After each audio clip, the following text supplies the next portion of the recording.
ദുബായിൽ ജൂൺ 1 മുതൽ ഒറ്റത്തവണ ഉപയോഗിക്കുന്ന പ്ലാസ്റ്റിക് ബാഗുകൾ സമ്പൂർണ്ണമായി നിരോധിക്കും. നിരോധനത്തിൽ ഇളവുണ്ടാകില്ലെന്നും പിഴ ചുമത്തി തുടങ്ങുമെന്നും ദുബായ് മുനിസിപ്പാലിറ്റി വ്യക്തമാക്കി.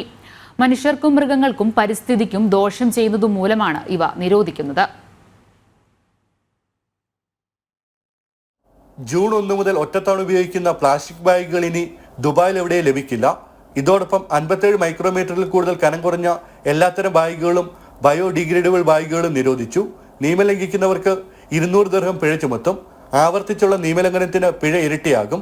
ഇത് ഒരു വർഷത്തിൽ പരമാവധി 2000 ദിർഹം വരെയാകാം.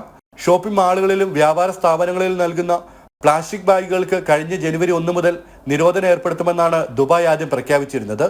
എന്നാൽ പിന്നീട് ജൂൺ 1 വരെ ഇളവ് നൽകുകയായിരുന്നു. പുനരുപയോഗിക്കാവുന്ന തുണിബാഗുകൾ ഉപയോഗിക്കാനാണ് മുനിസിപ്പാലിറ്റി താമസക്കാരോട് ആവശ്യപ്പെടുന്നത്.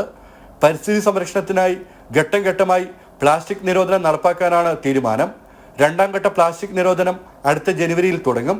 പ്ലാസ്റ്റിക് കപ്പുകൾ, സ്ട്രോ, ഭക്ഷണ സാധനങ്ങൾ നൽകുന്ന പ്ലാസ്റ്റിക് കണ്ടെയ്നറുകൾ എന്നിവയെല്ലാം ഈ ഘട്ടത്തിൽ നിരോധിക്കും. അബുദാബിയിൽ 2022-ലും ഉമൽഖുവൈനും അജ്മാനും കഴിഞ്ഞ വർഷവും ഒറ്റത്തവണ ഉപയോഗിക്കാവുന്ന പ്ലാസ്റ്റിക് ബാഗുകൾ നിരോധിച്ചിരുന്നു.